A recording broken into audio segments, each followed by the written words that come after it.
তো আমি আপনাদেরকে যেই চ্যাপ্টার্স গুলো দেখতে বলেছিলাম, আজকে আমরা জাস্ট কুইকলি ওই চ্যাপ্টার্স গুলোর একবার রিভিউ দিব, যাতে আপনাদের কোনো কোয়ারিজ থাকলে আমরা কোয়ারিজ গুলো ক্লিয়ার করতে পারি। Okay, so basically in the chapter 1 we will see the dangerous things. What are the attacks that recent time we are facing right now? Okay, so let's see the war stories. তো এখানে basically আমরা আলোচনা করব যে কি ধরনের attacks গুলো এখন সবথেকে বেশি গ্লোবালি পপুলার এবং কোন অ্যাটাকস গুলো নিয়ে আসলে খুব বেশি we are concerned. Okay, so first of all, one of the most common attack is a personal attack. Okay, so attack যখন একটা কোনো নেটওয়ার্ক অর্গানাইজেশনে অথবা কোনো একটা নেটওয়ার্ক ইনফ্রাস্ট্রাকচারে কোনো ধরনের সাইবার ক্রাইম হয় অথবা সাইবার অ্যাটাক হয়, এই অ্যাটাক গুলো ডিফারেন্ট অ্যাসেটের উপরে টার্গেট করে বেসিক্যালি হয়ে থাকে। ধরা যাক যে কিছু অ্যাটাক আছে যেটা আপনার পার্সোনাল ডেটা যেগুলো নিতে চাই অথবা আপনাকে পার্সোনালি হার্ম করতে চাই। আবার কিছু ধরনের সাইবার অ্যাটাক করা হয় যেগুলো কোনো একটা অর্গানাইজেশনাল বেসড করা হয়, যে আপনার কোনো একটা অর্গানাইজেশনকে হার্ম করতে চাই। আবার অনেক ক্ষেত্রে দেখা যায় যে কিছু অ্যাটাক আছে যেগুলো করা হয় কোনো একটা ন্যাশনাল কে টার্গেট করে অথবা কোনো একটা কান্ট্রিকে টার্গেট করে করা হয়, যে কোনো ওই কান্ট্রির কোনো একটা স্পেসিফিক সাইট অথবা কোনো একটা স্পেসিফিক সার্ভিসকে তারা হার্ম করতে চায়, যাতে সেই কান্ট্রির ফিনান্সিয়াল অথবা রেপুটেশনাল ক্ষতি যাতে সেখানে হয়ে থাকে। তো পার্সোনাল অ্যাটাক গুলোর যদি আমরা উদাহরণ বলি, personal attack could be there are lots of attack, যেখানে আর কি পার্সোনাল ইনফরমেশন অথবা পার্সোনাল হাইজ্যাকিং করা পসিবল। তার মধ্যে one of the popular attack is evil twin attack. So what is basically the evil twin attack? Evil twin attack is that যে we know that আমরা অনেকেই ওয়্যারলেস নেটওয়ার্কের সাথে connected থাকি, রাইট? আমরা অনেক সময় ওয়্যারলেস নেটওয়ার্কের সাথে কানেক্টেড থাকি। তো do you know how actually wireless network works? Wireless network কিভাবে কাজ করে? তো ওয়্যারলেস নেটওয়ার্কে কিন্তু কোনো আপনি অ্যাড্রেস, মানে আপনি যখন কোনো একটা আইডেন্টিফিকেশন ওয়্যারলেস নেটওয়ার্ক থেকে নেন, এই আইডেন্টিফিকেশনটা আপনি ওয়্যারলেস নেটওয়ার্ক থেকে ম্যানুয়ালি নিতে পারেন না। ফার্স্টে you are connected with a home router, you are connecting with a home router, that is your phone, right? So your home router is actually connected with the internet, or it's a public router. Okay, wireless access point, WAP, wireless access point, WAP. তো basically আমরা যে home router অথবা যে কোনো public অ্যাক্সেসের সাথে যখন আমরা কানেক্টেড করি, তখন আমরা বেসিক্যালি ওয়্যারলেস অ্যাক্সেস পয়েন্টগুলোর সাথেই কানেক্টেড করি। এগুলোর বিহেভিয়ার অনেকটা ওয়্যারলেস অ্যাক্সেস পয়েন্টের মতো থাকে। So how they behave when I have requested a connectivity with the internet, I have to go through him, right? আমাকে তার থ্রুতে যাইতে হয়। তো আমি যখন তার সাথে কানেক্ট হইতে চাই, right, using a SSID or password, সে আসলে আমাকে একটা আইপি অ্যাড্রেস অ্যাসাইন করে, isn't it? সে আমাকে একটা আইপি অ্যাড্রেস অ্যাসাইন করে। He assign me a IP address সে আমাকে একটা অ্যাসাইন।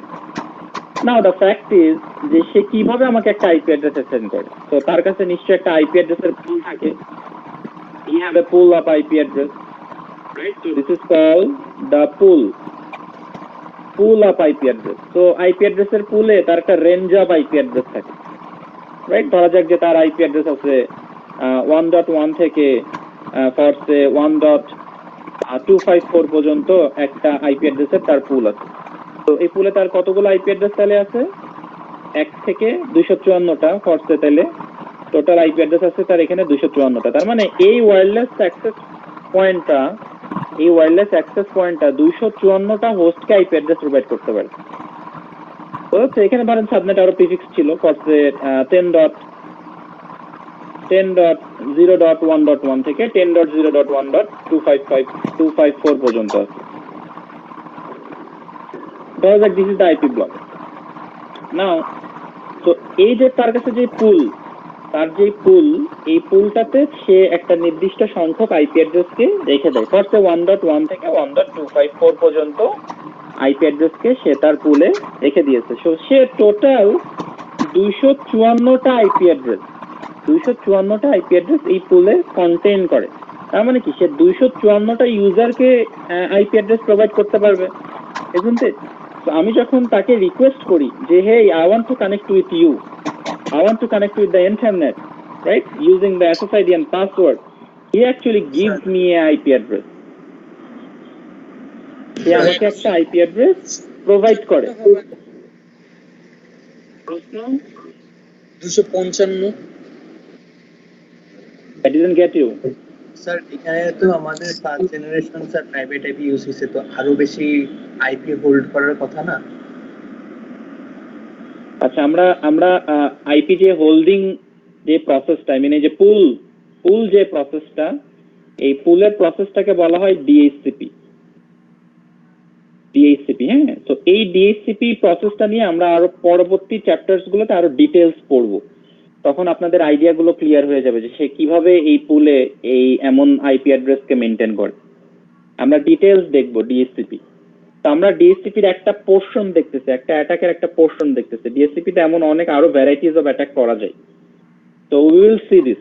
হ্যাঁ, তো আপাতত ধরেন যে এই পুলে 1 থেকে 254টা আইপি অ্যাড্রেস আছে। না, এটা এক্সপ্লেনেশন কি, এটা আমরা পরবর্তীতে যখন ডিএসসিপি নিয়ে আরো ডিটেইলস স্টাডি করব তখন আমরা এই কনসেপ্টটা ক্লিয়ার হয়ে যাবে। ওকে, I think you got me.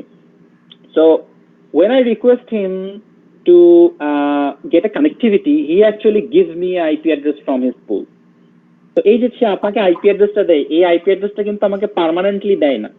এই আইপি অ্যাড্রেসটা সে আমাকে লিজ দেয়। You know what is lease? Lease দেওয়া মানে কি? ধার দেওয়া, রেন্টে দেয়। সে আমাকে এই আইপি অ্যাড্রেসটা লিজ দেয়। প্রত্যেকটা আইপি অ্যাড্রেস যখন আমরা ওয়্যারলেস নেটওয়ার্কের সাথে কানেক্টেড হই, স্পেশালি যখন আমরা ওয়্যারলেস নেটওয়ার্কের সাথে কানেক্টেড হই, আমরা যে আইপি অ্যাড্রেস গুলো পাই, এই প্রত্যেকটা আইপি অ্যাড্রেসের একটা লিজ টাইম থাকে। ডিফারেন্ট ডিভাইস টু ডিভাইস এই লিজ টাইমটা ভ্যারি করে। কোনো ডিভাইসে এই লিজ টাইমটা থাকে 24 আওয়ার্স, কোনো ডিভাইসে থাকে এটা 48 আওয়ার্স, কোনো ডিভাইসে আবার এটা থাকে 12 আওয়ার্স। এটা ভ্যারি করতে পারে। আবার আপনি এটাকে কাস্টমাইজও করতে পারবেন। ঠিক আছে, তার মানে আপনি যে আইপি অ্যাড্রেসটা পাচ্ছেন, it is not permanent for you. Okay, there are ways to give a permanent IP address using wireless network also. আমি ওয়্যারলেস নেটওয়ার্ক দিয়েও পার্মানেন্ট আইপি অ্যাড্রেস দিতে পারবো, সেক্ষেত্রে আমার কোনো বাধা নেই। বাট ট্র্যাডিশনালি এটা হয় না। স্পেসিফিক কিছু সেক্টরে আমি এই ধরনের কনফিগারেশন করি যেখানে আমার ওয়্যারলেস নেটওয়ার্ক আছে এবং আমার একটা হোস্ট পার্মানেন্ট একটা আইপি অ্যাড্রেস পাবে। খুবই রেয়ারলি আমরা এই ধরনের কনফিগারেশন করি স্পেসিফিক কোনো সেক্টরের ক্ষেত্রে। ফরসে যে আমার একটা সার্ভার আছে, যে সার্ভারটা ওয়েব অ্যাক্সেস করা যায় না, আমার যদি আইপি অ্যাড্রেস ওখানে ফ্ল্যাকচুয়েট করে, আইপি অ্যাড্রেস যদি আমার ওখানে চেঞ্জ হইতে থাকে, তাহলে তো আমি ওই সার্ভারটাকে রিচ করতে পারবো না। Isn't it? IP address change হয়ে গেল, তাই কুডন্ট রিচ দ্যাট সার্ভার। তো এই ধরনের ক্ষেত্রে ফিক্সড আইপি অ্যাড্রেস ওয়্যারলেস নেটওয়ার্কের দিয়ে কনফিগার করা যায়। ওকে, বাট ট্র্যাডিশনালি ওয়্যারলেস নেটওয়ার্কটা আমাকে একটা আইপি অ্যাড্রেস লিজ দিবে। You will lease me IP address. তো ধরা যাক যে এই ওয়্যারলেস নেটওয়ার্কটা এই একটা আইপি অ্যাড্রেস এখানে একটা লিজ দিল। ধরা যাক যে আইপি অ্যাড্রেসটা লিজ দিল 10.0.1.5।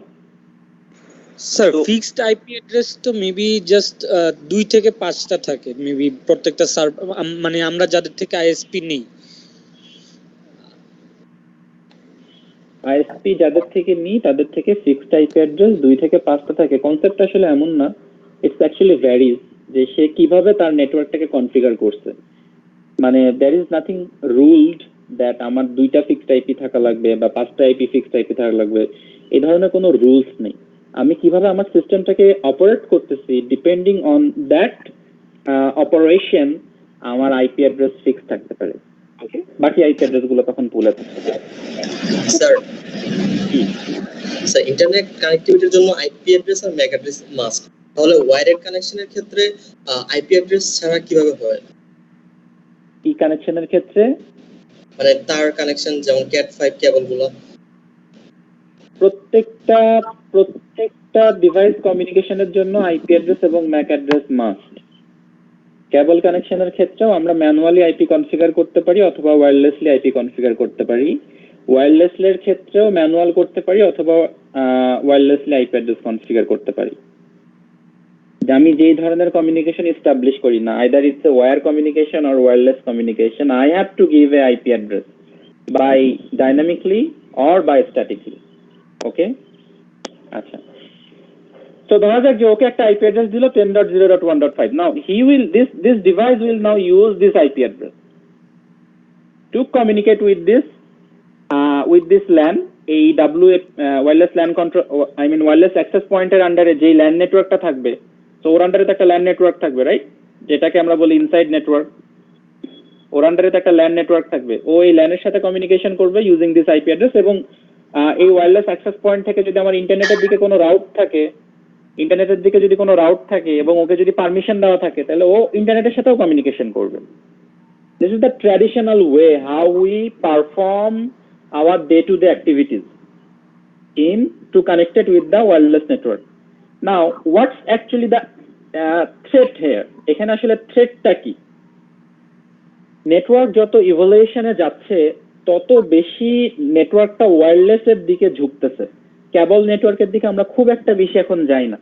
আপনারা যদি ট্র্যাডিশনাল ডিভাইসগুলো এখন দেখেন, লাইক ব্র্যান্ড নিউ মডেলের ডিভাইসগুলো, ফরসে অ্যাপেল ডিভাইস অথবা ডেল, এইচপি, তাদের ডিভাইসগুলো খুবই কম ডিভাইস ল্যান পোর্ট দেয়, মানে কেবল কানেক্টিভিটি করার জন্য ল্যান পোর্টটা প্রোভাইড করে।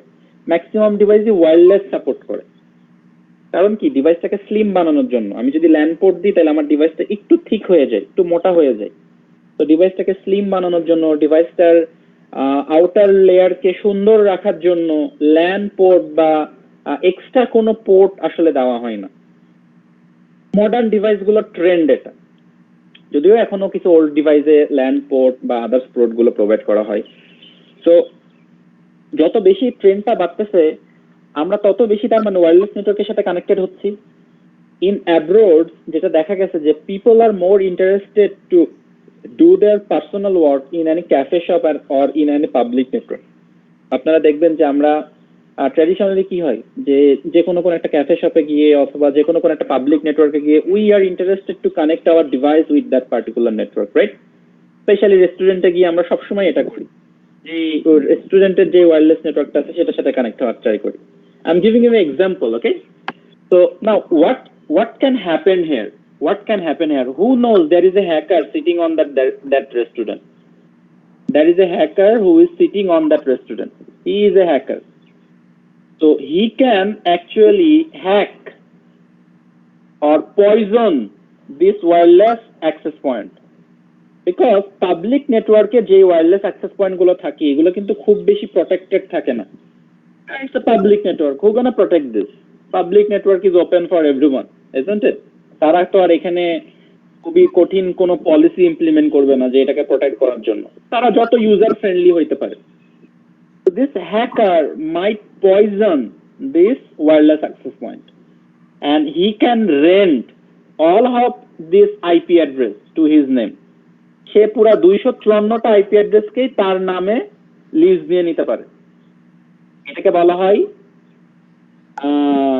স্নুফিং or স্নুপিং অ্যাটাক। ওকে, এটাকে বলা হয় স্নুপিং অ্যাটাক, যেখানে আমি আমার ফুল আইপি ব্লকটাকে আমি নিজের নামে লিজ করে নিতে পারি। আমরা এই অ্যাটাকটা রিয়েল লাইফে দেখবো যে আমরা কিভাবে স্নুপ করে ফুল আইপি ব্লক, ওয়্যারলেস নেটওয়ার্কের ফুল আইপি ব্লক নিজে লিজ করে নিতে পারি। ওকে, উই গোনা সি দিস যখন আমরা ডিএসসিপি নিয়ে পড়াশোনা করব। So then what will happen? This user will not get any access, because সে আর কোনো তার পুলে যদি কোনো আইপি অ্যাড্রেস না থাকে, তাহলে ও কিভাবে এক আইপি অ্যাড্রেস দিবে? He can't give him any IP address, right? So he will not get any access. তো তখন সে কি করবে? আমরা যখন ওয়্যারলেসে কানেক্টেড হইতে চাই, তখন আমরা ওয়্যারলেসকে ডিসকভার করি প্রথমে। এটা একটা ওয়্যারলেস নেটওয়ার্কের প্রপার্টি, যে আমি চাইলে এই পার্টিকুলার কোনো ওয়্যারলেস নেটওয়ার্কের সাথে কানেক্ট হইতে পারি না। ওয়্যারলেস নেটওয়ার্কেরও অনেক প্রপার্টিজ আছে, active wireless network, passive wireless network, hybrid wireless network. I hope আপনারা যদি স্টাডি করেন ওয়্যারলেস নেটওয়ার্ক নিয়ে, আপনারা আরো ডিটেলস এগুলো নিয়ে পড়তে পারবেন। সো ম্যাক্সিমাম ওয়্যারলেস নেটওয়ার্কই অ্যাক্টিভ ওয়্যারলেস নেটওয়ার্ক থাকে, যেখানে আমাদেরকে ওয়্যারলেস নেটওয়ার্কগুলোকে ডিসকভার করা লাগে। ওকে, ডিসকভারটা অটোমেটিকলি আমার ডিভাইস থেকে রান করে, আমাকে এখানে ম্যানুয়াল কোনো কাজ সেখানে করা লাগে না। তো ও যখন এই পুলে, মানে অরিজিনাল পুলে আইপি পাবে না, তখন ও ডিসকভার করতে যাবে যে এই আর কে আছে আমাকে আইপি দিতে পারো। তখন এই hacker can take this advantage. This hacker can take this advantage and he can assign him IP addresses. Okay, if he can use some special tools, say okay IP address assign করতে পারে। So ওর আসলে connect হওয়া দরকার কার সাথে ছিল? এর সাথে। But ও আসলে কানেক্ট হবে কার সাথে? এর সাথে। তো ওরা আগে ডাইরেক্ট কানেক্টিভিটি পাইতো, আগে ও এর সাথে ডাইরেক্ট কানেক্টেড হইতো, এখন কি হচ্ছে ও হ্যাকার হয়ে তারপরে এর সাথে কানেক্টেড হচ্ছে। তো hacker is actually behaving like a middleman, right? So now this hacker can access all of his information. Okay? So এই টাইপের অ্যাটাক গুলোকেই বলা হয় ইভিল টুইন অ্যাটাক, যেখানে হ্যাকার একটা রগ সার্ভারকে প্রডিউস করে, একটা সার্ভারকে প্রডিউস করে, যাতে যারা লিজিমেট ইউজার তারা মেন অ্যাক্সেস পয়েন্টের সাথে কানেক্টেড না হয়ে ওই রগ অ্যাক্সেস পয়েন্টের সাথে কানেক্টেড হয়। এবং সেক্ষেত্রে হ্যাকার যদি তার ডিভাইসকে রাউট করে রাখে ইন্টারনেটের দিকে, তাহলে আমি যখন ব্রাউজ করব আমি আসলে দেখবো যে আমি আসলে ইন্টারনেট ব্রাউজ করতেছি, বাট আমি ব্রাউজ করতেছি আসলে হ্যাকার মেশিনের উপর দিয়ে। So this attack can also called a man in the middle attack. Okay, so this is the theme of evil twin attack, যেখানে it's a evil twin, right? So you are actually twinning the access point, but it's a evil. So that's why this is called a evil twin attack. So this is a very very common attack, very common attack, যেখানে wireless নেটওয়ার্কে personal ডেটাগুলোকে hijack করা হয়। Okay, so you should be very careful when you are connected with any wireless network. You should be very careful. Untrusted কোনো wireless নেটওয়ার্কের সাথে অথবা entrusted কোনো ধরনের ওয়্যারলেস হটস্পটের সাথে কখনোই কানেক্ট হওয়া উচিত না, কখনোই না। ওকে, তো তাহলে ইভিল টুইন অ্যাটাকটা কি?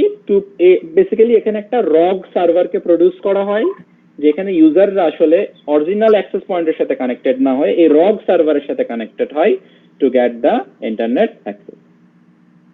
ওকে, is it clear everyone? G sir. Clear sir. Sir ডিভাইসে ফায়ারওয়াল থাকে না? মোবাইল ডিভাইসে ফায়ারওয়াল কোথায় পাবেন? আর ফায়ারওয়ালের কাজ কি? আপনি ফেক কার সাথে কানেক্টেড হইতেছেন এটা দেখা? স্যার জানি না, তবে শুনছি ফায়ারওয়াল নাকি ওই রক সার্ভার থেকে মানে ডাটা আসলে ওটা ব্লক করে দিতে পারে। না, ব্যাপারটা আসলে তা না। আমরা ফায়ারওয়ালের প্রপার্টিজ গুলোও দেখবো, ডিফারেন্ট কাইন্ড অফ ফায়ারওয়ালের অপারেশনস গুলোও দেখবো, তখন আপনাদের এই যে শোনা কথাগুলো, শোনা ধারণাগুলো আই হোপ চেঞ্জ হয়ে যাবে। ওকে, so how to protect this evil twin we're gonna learn in later part of the classes. ওকে, আমরা হয়তো পরবর্তী ক্লাসগুলোতে শিখবো যে কিভাবে আমরা ইভিল টুইন অ্যাটাক থেকে নিজেদেরকে প্রোটেক্ট করতে পারি, অথবা কিভাবে সিস্টেমকে অ্যালার্ট জেনারেট করতে পারি। ওকে, আচ্ছা, তো দিস ইজ গেল দ্য পার্সোনাল ডেটা হাইজ্যাকিং। এই ধরনের অ্যাটাক গুলো দিয়ে পার্সোনাল ডেটাগুলোকে হাইজ্যাক করা পসিবল। ওকে, আমি ধরেন কাউকে টার্গেট করলাম যে ও আসলে কি করে সারা দিনে, I want to capture his all activities. আমি জাস্ট একটা রক সার্ভার ওপেন করে আমার যে ওয়্যারলেস অ্যাক্সেস পয়েন্টটা আছে এটাকে জাস্ট পয়জন করে রাখলাম। ওই রক সার্ভারটা এখন আইপি ব্রডকাস্ট করবে, যাকে আমি মনিটর করতে চাই তাকে শুধু আমাকে রক সার্ভারের সাথে ফোর্সফুলি কানেক্ট করাইতে হবে, then I can easily monitor all of his activity, as simple as it is. So then ransomed companies. This is a attack which is actually basically organizational based. এই attack গুলো করা হয় financial gain করার জন্য। এই attack গুলো basically করা হয় ফিনান্সিয়াল গেইন করার জন্য। এর আগে যে অ্যাটাক গুলো দেখলাম পার্সোনাল অ্যাটাক, পার্সোনাল বেশিরভাগ অ্যাটাকই করা হয় ফিনান্সিয়াল গেইনকে টার্গেট করে না, আপনার পার্সোনাল ইনফরমেশন গুলোকে হাইজ্যাক করার জন্য, রাদার দ্যান ফিনান্সিয়াল গেইনের থেকে পার্সোনাল ইনফরমেশন হাইজ্যাক করাটা হ্যাকারদের মেন উদ্দেশ্য থাকে, যে আপনার ডেইলি অ্যাক্টিভিটিজ। ইয়েস স্যার, আমি দেখেছিলাম স্যার যে ইভিল টুইন প্রোটেক্ট করার জন্য স্যার অ্যাডহক নামে একটা কি ছিল স্যার, এটা আমার মনে নেই, তো এই বিষয়ে কি আপনার জানা আছে? আমরা দেখবো evil twin, how to protect evil twin, how to minimize evil twin, we gonna learn this, don't worry. আচ্ছা, তো ransom কোম্পানিজ অ্যাটাক গুলো আসলে কি? এখানে আসলে কোন একটা অর্গানাইজেশন অথবা কোন একটা এন্টিটিকে টার্গেট করা হয়, যে আমি একটা পার্টিকুলার অর্গানাইজেশনকে বেসিক্যালি টার্গেট করতেছি, যাতে আমি ওই অর্গানাইজেশন থেকে ফিনান্সিয়াল গেইন মানে অ্যাক্সেস করতে পারি, অথবা ওই অর্গানাইজেশনের রেপুটেশনাল হার্ম করতে পারি। আমি ধরেন কোন একটা অর্গানাইজেশনের মার্কেট শেয়ার ডাউন করে দিতে চাই, অথবা কোন একটা অর্গানাইজেশন থেকে আমি ফিনান্সিয়াল অ্যাসেট চাই, ফিনান্সিয়াল গেইন চাই, সো আমি ওই অর্গানাইজেশনটাকে থ্রেটের মুখে ফেলাবো। তো হাউ টু ডু দিস? না, একটা অর্গানাইজেশন কিন্তু অনেক প্রটেক্টেড একটা সিস্টেম। তো কোন একটা অর্গানাইজেশনকে যখন আপনি কম্প্রোমাইজ করাতে চাইবেন, তো it's not a easy task, right? তো যখন আমরা কোনো অর্গানাইজেশন বেসড ক্রাইম করতে চাই, তখন আমাদেরকে প্রথমে যে কাজগুলো করতে হয়, that is what should I say? It is called footprinting. Okay, আমরা প্রথমে যেই টাস্কগুলো অ্যাক্সেস করি এগুলোকে বলা হয় footprinting. What is actually footprinting? Footprinting মানে হচ্ছে যে ধরেন যে আপনার একটা অর্গানাইজেশন আছে, এই অর্গানাইজেশনে 100টা মানুষ কাজ করে, 100 people are working here, right? তো এখন আপনি ওই অর্গানাইজেশনের ফিনান্সিয়াল অ্যাসেটে আপনি অ্যাক্সেস চান না, আপনি কিন্তু চাইলেই ফিনান্সিয়াল অ্যাসেটকে হ্যাক করতে পারবেন না বা ফিনান্সিয়াল অ্যাসেটে অ্যাক্সেস নিতে পারবেন না, because that will be very much protected. বা একটা অর্গানাইজেশনের কোম্পানি নেটওয়ার্ককেও অ্যাক্সেস করা is very tough. So how to do this? তো এখানে যে এক্সাম্পলটা দেওয়া আছে, এদের এক্সাম্পলটা আমি বলি। সো এইখানে যে অ্যাটাকটা করা হয়েছে for the ransom companies attack, এই হ্যাকারদের কনসেপ্ট ছিল হচ্ছে যে ওরা অর্গানাইজেশনকে টার্গেট করি নাই, অর্গানাইজেশনের এমপ্লয়িজদেরকে টার্গেট করছে, যে কোন এমপ্লয়িজ কি করে, কোন এমপ্লয়িজ এর ডেইলি অ্যাক্টিভিটি কি। তো একটা অর্গানাইজেশনের প্রোফাইলে গেলে ওদের পোর্টফোলিও দেখা যায়, ওই অর্গানাইজেশনটার পোর্টফোলিও দেখা যায়। সো সেখানে ইউ ক্যান ফাইন্ড যে কোন কোন এমপ্লয়িজ আছে, আর কার নাম, বিভিন্ন তাদের সোশ্যাল মিডিয়া অ্যাড্রেস বা তাদের পার্সোনাল কিছু কন্ট্যাক্ট ইনফরমেশনও সেখানে থাকে। তো হ্যাকাররা বেসিক্যালি ওইখান থেকে প্রত্যেকটা এমপ্লয়িজের আলাদা আলাদা ডেটাবেস বানাইছে, যে কোন এমপ্লয়িজ কি ধরনের অ্যাক্টিভিটি করতে পছন্দ করে, কার ইন্টারেস্ট কোথায় আছে, হ্যাঁ, কার ডেইলি অ্যাক্টিভিটিস গুলো কোন দিকে বেশি অ্যাট্রাক্টেড। তো তারা এটা অ্যানালাইসিস করার পর ফাইন্ড আউট করছে যে there is a one employee who likes to play bowling game, online bowling game. এই অর্গানাইজেশনের একটা এমপ্লয়ি ছিল যে অনলাইন বোলিং গেম খেলতে খুব পছন্দ করত, এবং সে টেন্টেটিভলি তার মর্নিং আওয়ারে অনলাইন বোলিং গেমটা সে খেলছে। So the hacker actually target that online bowling game website or that online bowling game server. So hacker first hacked that online bowling game because that is unprotected, because it's a free bowling game site, and they যখন ওই এমপ্লয়িটা গেমে log in করতে আসে, তাকে একটা pop up দেয় যে you have to accept the agreement to play the game further. And traditionally basically কি হয়, আমরা প্রপারলি কোনো কিছুই রিড করি না, we just click okay to play the game, right? So that employee do this, and whenever he do this, তার ডিভাইসের একটা রিমোট এক্সিকিউশন ম্যালওয়্যার ইনফেক্টেড হয়ে যায়, যার ফলে ওর যে ডিভাইসটা ছিল, ওই ডিভাইসের যত ক্রেডেনশিয়াল ছিল, সব ক্রেডেনশিয়াল হ্যাকারদের কাছে চলে যায়। আফটার দ্যাট হ্যাকাররা ওই ক্রেডেনশিয়াল গুলো ইউজ করে ওই অর্গানাইজেশনটাকে ফিনান্সিয়াল অ্যাসেটের জন্য থ্রেট দেয়, যে if you don't pay me dash dash dash bitcoin or dash dash dash euro, I will compromise your organizational data. So এই ধরনের অ্যাটাক গুলো এখন খুব বেশি পপুলার। যেই অ্যাটাক গুলো বেসিক্যালি হয়ে থাকে ফর bad security policies, যেহেতু এখন lots of organization allow the employees for BYOD. You know what is BYOD? BYOD stands for bring your own device policy থাকে, because the company doesn't want to invest on IT infrastructure, তারা host device ইনফ্রাস্ট্রাকচারে মানে তাদের খরচ করতে চায় না। সেই জন্য তারা এমপ্লয়ীদেরকে বলে দেয় যে you can follow the BYOD protocol, bring your own device. আমি যখনই বলবো যে ব্রিং ইউর ওন ডিভাইস, অথবা আমি যখনই পারমিট করবো যে তোমার যেই অফিস ডিভাইসটা আছে তুমি সেটাকে তুমি পার্সোনালি ইউজ করতে পারবা, so what does this mean? He can do anything with that particular device, right? So I have no control to him, or I don't have any control to his device. So এখন আমি চাইলেই একটা এমপ্লয়িকে এই জিনিসটা থেকে আটকাইতে পারি না, because then there is a gap between team and the job satisfaction. There are lots of policies. আপনারা যখন একটা অর্গানাইজেশনাল ম্যানেজমেন্ট সিস্টেম নিয়ে দেখবেন বা চিন্তা করবেন, তখন দেখবেন যে দেয়ার আর লট অফ পলিসি, যেখানে আপনি চাইলেই একটা এমপ্লয়িকে কোনো কিছুতে সহজে বাধা দিতে পারবেন না, বা তাকে কোনো কিছুতে সহজে রেস্ট্রিকশন দিতে পারবে না। তাকে আপনাকে আরো ফ্রি মুভমেন্ট দিতে হবে, আরো ফ্রি স্পেস দিতে হবে টু গেট হিম তার প্রোডাক্টিভিটিটাকে বের করে নিয়ে আসার জন্য, রাইট? তো যখনই বিওয়াইওডি পলিসিস গুলো চালু করা হয়, তখন এমপ্লয়ীদের যে ডিভাইস গুলো এগুলো আনপ্রোটেক্টেড থেকে যায়।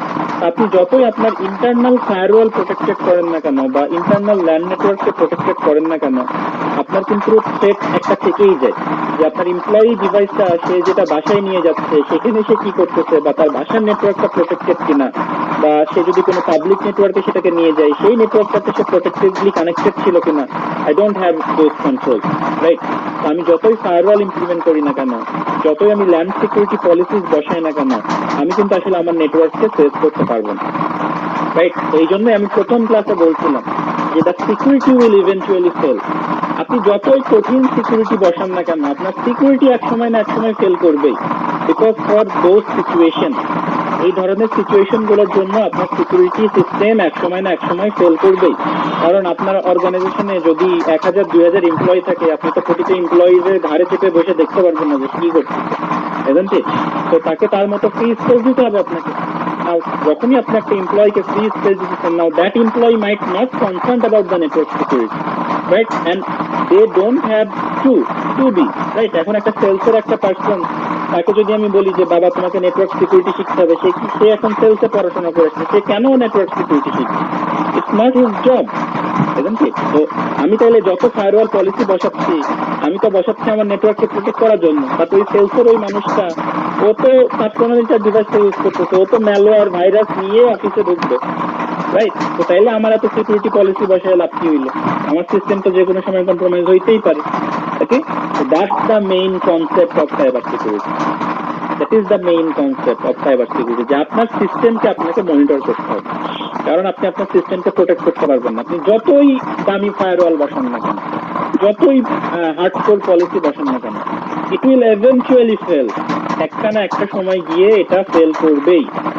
ওকে, দ্যাটস দ্য থিং যেখান থেকে বেসিক্যালি সাইবার সিকিউরিটি কনসেপ্টটাকে নেটওয়ার্ক সিকিউরিটির আগে নিয়ে আসা হয়েছে।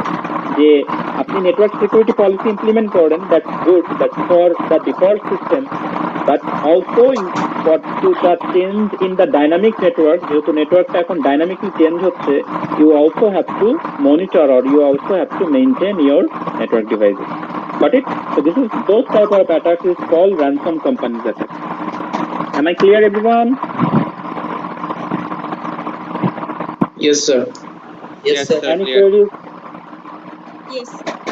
আপনারা বুঝতে পারছেন যে কেন আমাদের আসলে সাইবার সিকিউরিটি কনসেপ্ট গুলোতে ফোকাস করা উচিত rather than network security, with network security actually, because for those issues.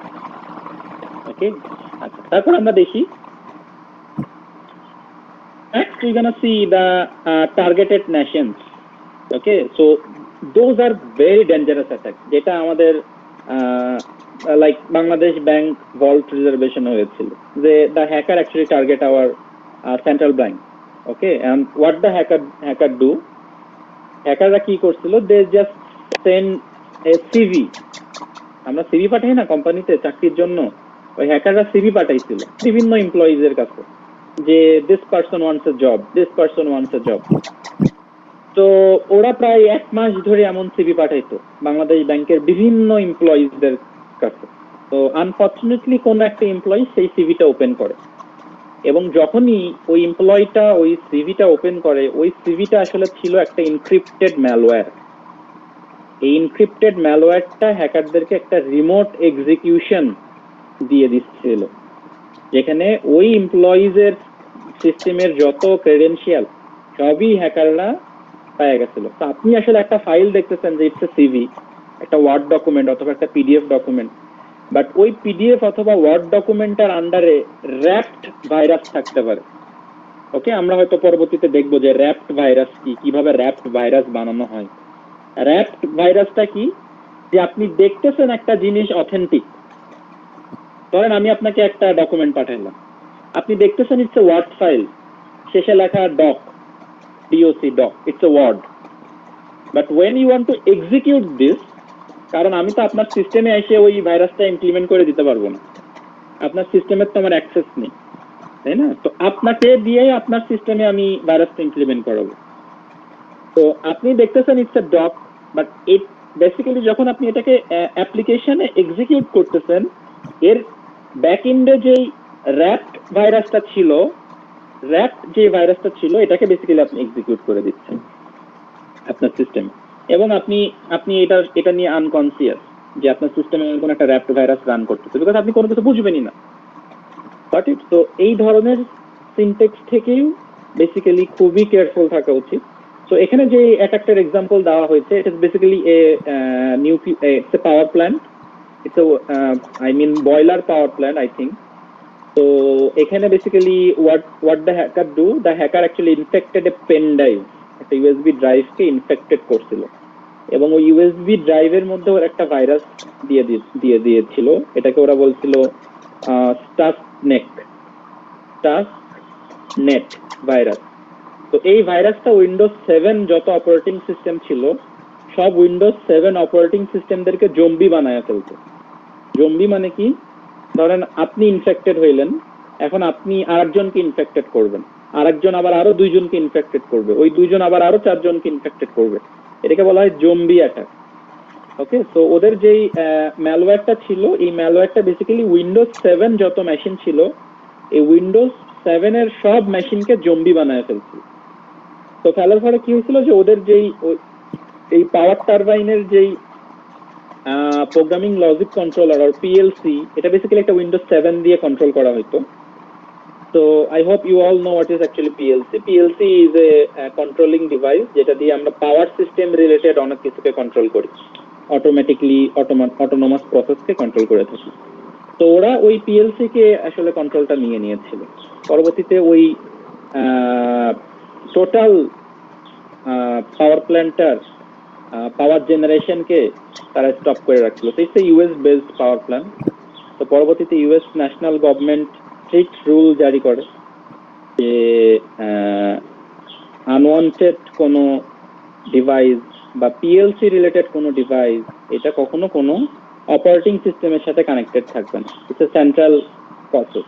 পরবর্তীতে এই জিনিসগুলোকে অনেক মিটিগেট করা করছে বিভিন্ন পলিসি ইমপ্লিমেন্টের মাধ্যমে। বাট এই ধরনের অ্যাটাকগুলো খুবই পপুলার ছিল, বিকজ উইন্ডোজ 7 এর অনেক ভালনারেবিলিটিস ছিল, যেটা পরবর্তীতে মাইক্রোসফট নিজেই স্বীকার করছে যে there Windows 7 was very much vulnerable. এখনো উইন্ডোজ 7 অপারেটিং সিস্টেম যেখানে ইউজ হয়, বেসিক্যালি কোর ফিনান্সিয়াল সাইডে এখনো অনেক জায়গায় উইন্ডোজ 7 ইউজ করা হয়, বিকজ ফর ব্যাকডেটেড সিস্টেম। ওখানে যেই ডেটাবেস গুলো ইউজ করে বা যেই অপারেশনস গুলো ইউজ করে, এগুলো উইন্ডোজ 10 অথবা লেটেস্ট উইন্ডোজ কম্প্যাটেবল না। ওকে, ইনফ্যাক্ট উইন্ডোজ 10 এর পর্যন্ত অনেক ভালনারেবিলিটিস বের হয়েছে in last few month, Windows 10।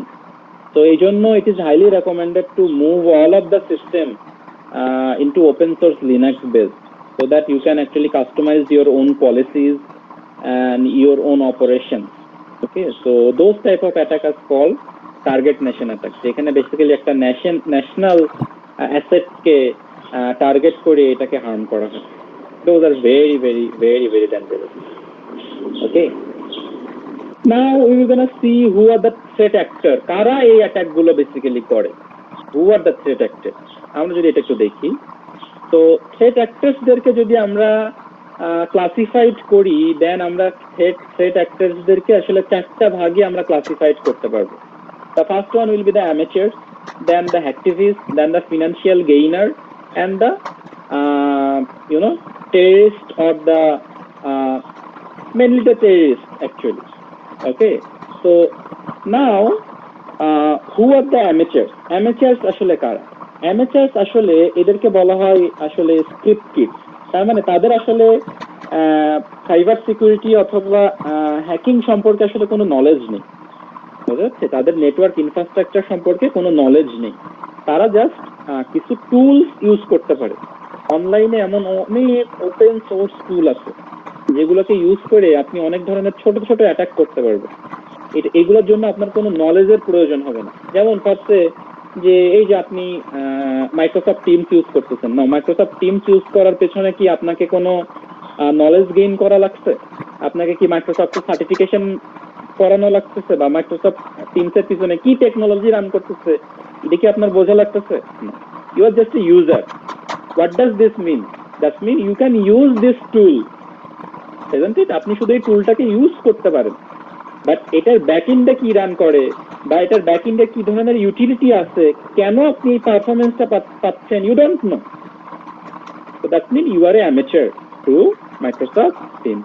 তো যারা without any skill, without any knowledge just simply কিছু টুলস ইউজ করে বিভিন্ন ধরনের ক্রাইম করার ট্রাই করে, তাদেরকে আমরা বলি অ্যামেচার। ওকে, তাদেরকে আমরা বলি অ্যামেচার। তো অ্যামেচারসরা বেসিক্যালি মজা করার জন্য অথবা কাউকে হ্যাসেল করার জন্য তারা অ্যাটাক গুলো করে। তাদের বেসিক্যালি ফিনান্সিয়াল টার্গেট থাকে না। ওকে, কাউকে ধরেন আমি কোনো ক্ষতি করতে চাই, অথবা আমি কোনো মজা, তার সাথে কোনো একটা মজা করতে চাই, অথবা তাকে আমি লজ্জা দিতে চাই, এই ধরনের টেন্ডেন্সি যদি আমার মধ্যে থাকে, সেক্ষেত্রে আমি অ্যামেচার হইতে পারি। Okay, so this is called the amateur.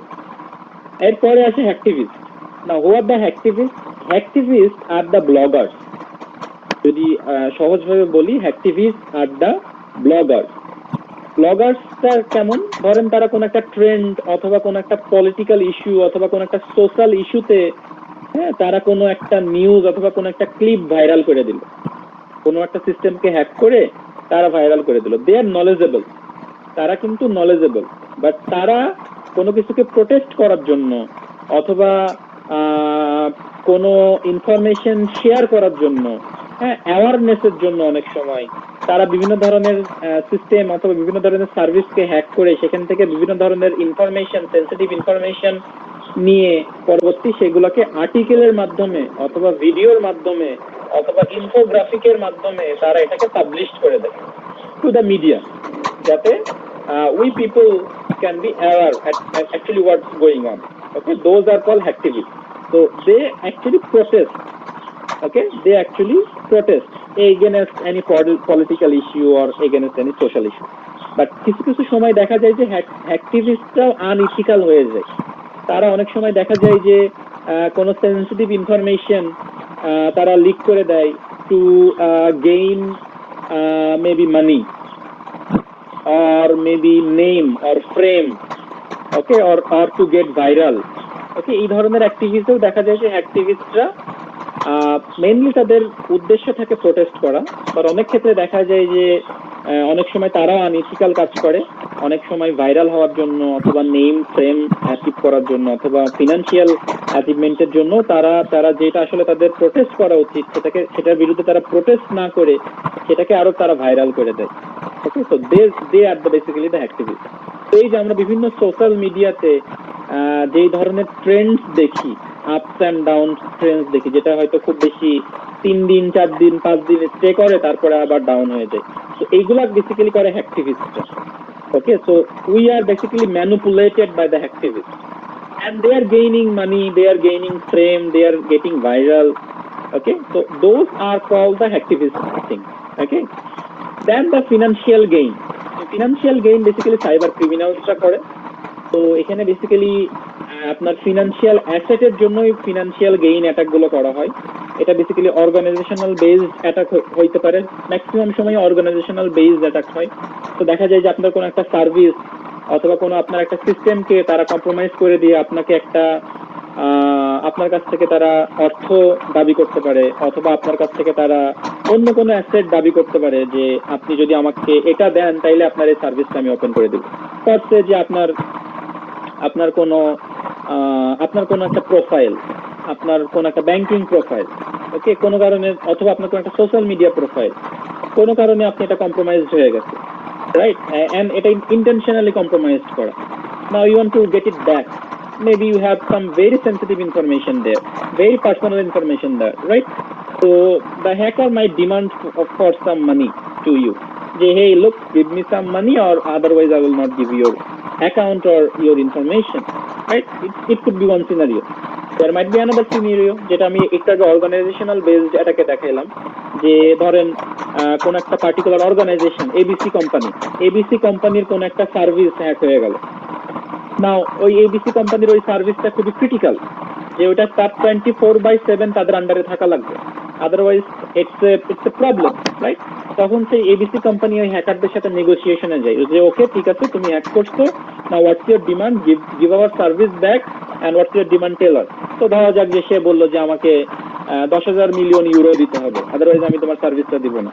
তো মেবি ওই কোম্পানির সাথে নেগোসিয়েশন করে 10,000 মিলিয়ন ইউরো কোন একটা সুইচ ব্যাংকে ট্রান্সফার করে দেন তারা সেই সার্ভিসটা আবার ব্যাক পাইতে পারে যদি তাদের কাছে অন্য কোনো আর ওয়ে না থাকে। তো those are call financial gain. এবং আরেকটা আছে যেটাকে বলা হয় স্টেট স্পন্সর্ড হ্যাকার অথবা টেররিস্ট গ্রুপ।